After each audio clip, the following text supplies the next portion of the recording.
नमस्कार दोस्तों, यूट्यूब मंच पर आपका स्वागत है। जैसा कि आपको पता होगा कि यूजीसी रेगुलेशन के विरुद्ध आज दिल्ली में रामलीला मैदान और जंतर मंतर पर एक प्रदर्शन होने वाला था, जहां बहुत सारे लोग जुटने वाले थे।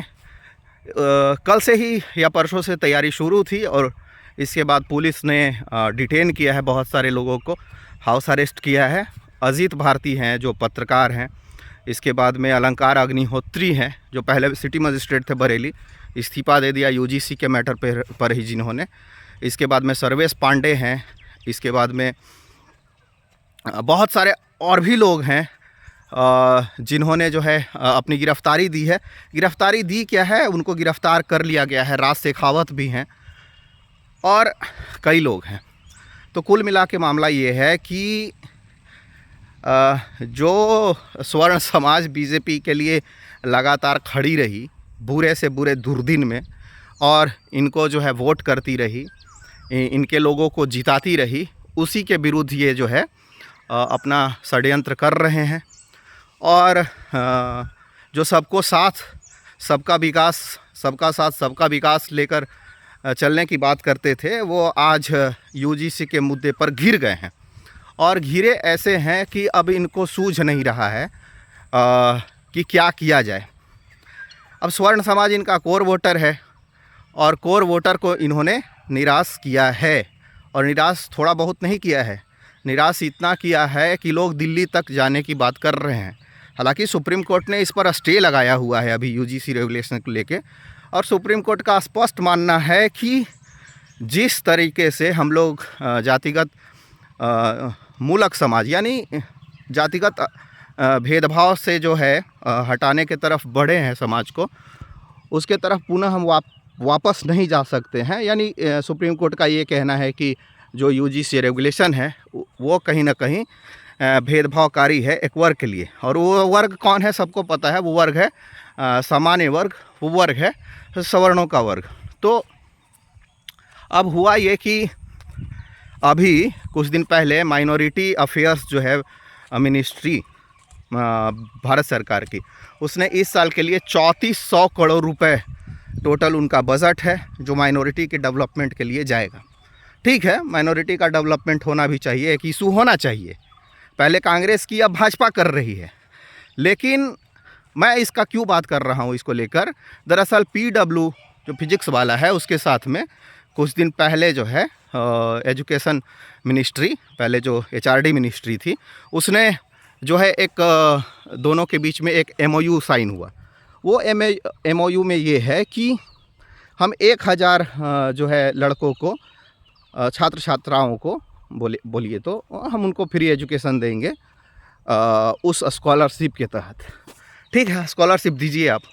लेकिन एक गंभीर बात यह है कि जहां 3400 करोड़ रुपए माइनॉरिटी को दे रहे हैं, वहीं 1000 लोगों को आप शिक्षा दे रहे हैं। उसमें ओबीसी से जो लोग हैं, माइनॉरिटी में बहुत सारे मुसलमान में भी और दूसरे माइनॉरिटी सेक्शंस में भी ओबीसी में हैं लोग, तो उनको एससी एसटी को शामिल आप करते हैं, लेकिन जनरल को उस पीडब्ल्यू जो फिजिक्स वाला का जो स्कॉलरशिप है उसमें शामिल नहीं करते हैं।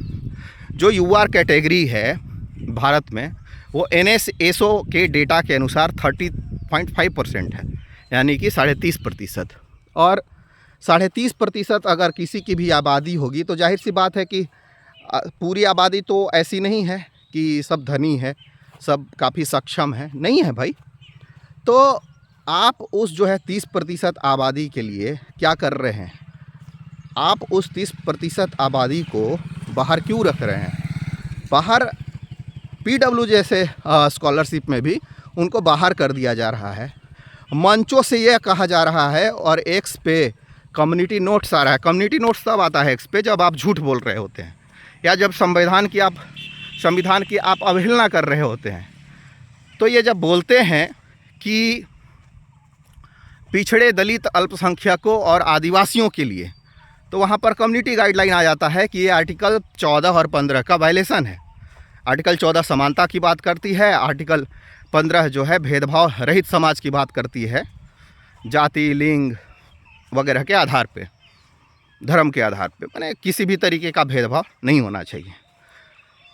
तो PW का जो कोर्स था उसमें ये हुआ कि स्कॉलरशिप इन्होंने दिया। अभी जो UPSC का रिज़ल्ट आया है उसमें भी मैं जहाँ तक देख पा रहा हूँ 44 या 46% ही जो रिज़ल्ट है वो जनरल कैटेगरी और EWS का मिला के है, जबकि होना ये चाहिए था कि लगभग 50% रिज़ल्ट दोनों का मिला के होना चाहिए था। लेकिन वहाँ पे भी कहीं ना कहीं घपलेबाजी हुआ है और इसको लेकर भी बात की जाएगी। तो जिस तरीके से सवर्ण समाज इनके साथ खड़ा था, बीजेपी के साथ खड़ा था, कंधे से कंधा मिलाकर राष्ट्रवाद की अग्रिम पंक्ति में खड़ा था, वो स्वर्ण समाज आज ठगा हुआ महसूस कर रहा है। उसके लिए जो सरकारी योजनाएं हैं बहुत सारी वो नहीं हैं और लोगों के लिए हैं। उसको जो है पहले से बोल दिया जा रहा है कि भाई तो ये तो उत्थित समाज है।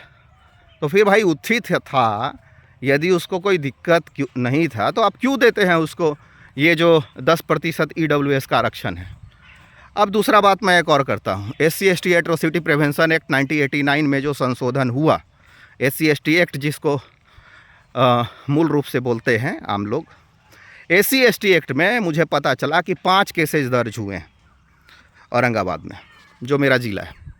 अब इसी तरीके का 38 ज़िला है, 5-5 केस दर्ज होंगे तो मतलब आप समझ लीजिए कि कुल मिला के 200 अप्रोक्स। और 200 में यदि एक केस में भी 4-5 लोगों की गिरफ्तारी होती है, उससे कम नहीं होगा। यदि एक केस में भी 4-5 लोगों की गिरफ्तारी होती है तो 1000 जो लोग हैं महीने में वो गिरफ्तार हो रहे हैं बिहार में सिर्फ SC/ST एक्ट में। और SC/ST एक्ट ऐसा है जो लग गया तो उसके बाद में क्या क्या मानसिक प्रताड़ना झेलना पड़ता है न्यायपालिका और ये कार्यपालिका के जरिए, वो तो वही बता सकता है जो इसको झेला है। एक तिवारी जी थे यूपी के, उन पर SC/ST एक्ट लगा था, 25-30 साल के बाद में वो छूटे थे।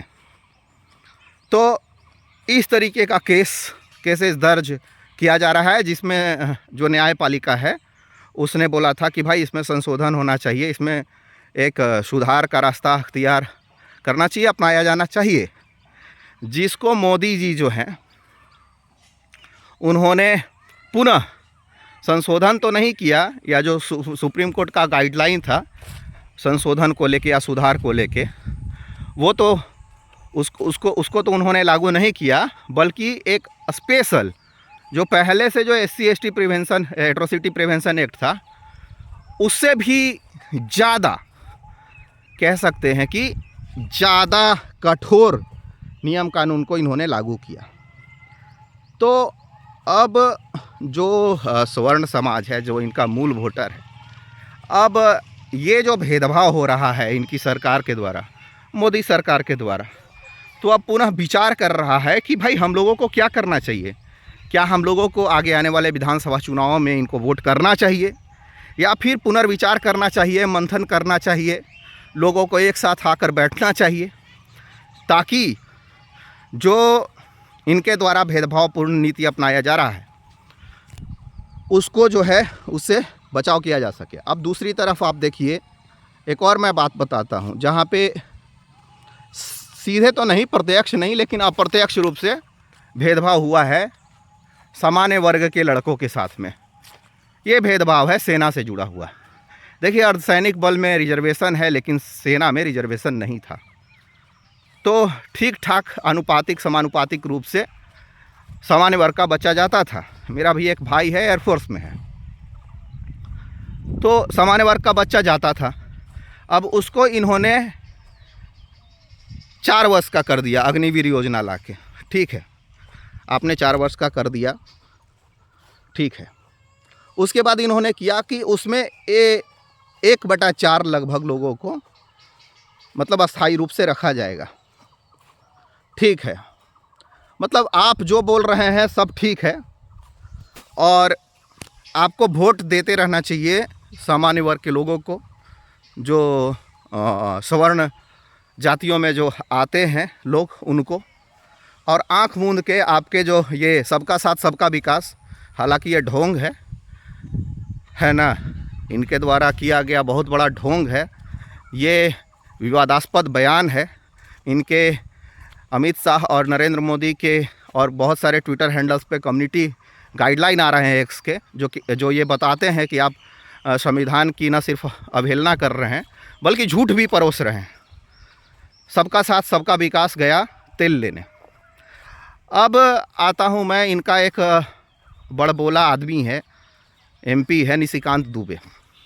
निशिकांत दुबे बोलता है कि भाई आपको ईडब्ल्यूएस दिया गया। अरे भाई कौन मांगा था ईडब्ल्यूएस? लोग तो बोलते हैं रिजर्वेशन और कम कर दीजिए, है ना। सामान्य वर्ग कब आप मांगा था आपसे ईडब्ल्यूएस? आपने तो खुद दिया। और सामान्य वर्ग को क्यों दिया? क्योंकि SC/ST एट्रोसिटी प्रिवेंशन एक्ट में जो हुआ था, जिस तरीके से आपका विरोध किया जा रहा था, उससे बचाव का एक आपने रास्ता अपनाया। आप मध्य प्रदेश हार गए थे और देश में बहुत सारे जगह पर जो है आपके खिलाफ़ में गोलबंदी शुरू हो गई थी, तो आपने उससे बचने के लिए दिया। अब आते हैं निशिकांत दुबे की बात पे। निशिकांत दुबे बोलते हैं कि नरेंद्र मोदी ने ईडब्ल्यूएस आरक्षण दिया। निशिकांत दुबे बोलते हैं इसके बाद कि इसीलिए UGC गाइडलाइन जो है उस पर थोड़ा सा बोलने से बचना चाहिए। ये सरकार ने किया होगा तो कुछ सोच के ही किया होगा। अब मैं ये क्यों बता रहा हूँ निशिकांत दुबे का प्रक्रिया, वो समझिए। निशिकांत दुबे का बच्चा जो है, दोनों बेटा, वो पहले सिंगापुर में पढ़ा, तो भारत का तो यूनिवर्सिटी से उसको कोई लेना देना नहीं। एक बेटा जो है लंदन से पढ़ा, बाद में मतलब मास्टर डिग्री किया, तो उसको वहीं पे जॉब भी मिल गया। अब वो तो भारत की यूनिवर्सिटी से पढ़ाई भी नहीं किया है। भारत के यहाँ जो सरकारी नौकरियां हैं उसमें वो फॉर्म भी अप्लाई नहीं करेगा, चूँकि सैलरी बहुत कम होता है सरकारी एम्प्लॉई का भारत में। तो उससे अच्छा उसको वहाँ जॉब मिल रहा है तो वहाँ पे नौकरी करेगा। तो ईडब्ल्यूएस का भैया निशिकांत दुबे आपका बच्चा तो नहीं ले रहा है लाभ। अच्छा, जो UGC रेगुलेशन है उसमें भी आपका बच्चा नहीं आता है, तो आप भड़वागिरी क्यों कर रहे हैं? हमको ये बताइए ज़रा।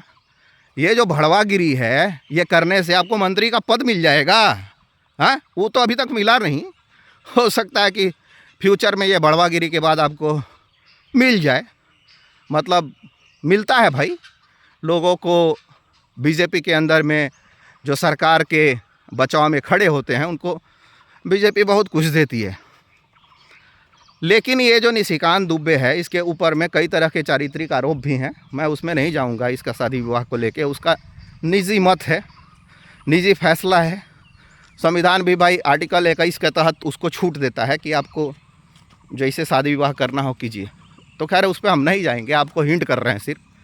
लेकिन ये जो व्यक्ति है, ये लगातार जो है विष्ठा कर रहा है ट्विटर के ऊपर में, जबकि इसका बच्चा बाहर में है। तो कुल मिला के ये कहना है कि घर के अंदर में कुछ विभीषण भी खड़े हैं जो UGC रेगुलेशन को सही ठहरा रहे हैं, जबकि UGC रेगुलेशंस पे सुप्रीम कोर्ट का टिप्पणी ही काफ़ी है कि भैया ये जो हम लोग सुधार की प्रक्रिया में जिस तरीके से आगे आए हैं उसको ख़त्म करके पीछे जाने जैसा है। मंथन कीजिए, इस पे पुनर्विचार कीजिए, संगोष्ठी कीजिए, गोष्ठी कीजिए अपने जगह पे कि ये जो भाजपा की ये जो नीति है, ये जो भेदभावपूर्ण नीति है सवर्ण समाज के साथ में, यह कहाँ तक जायज़ है।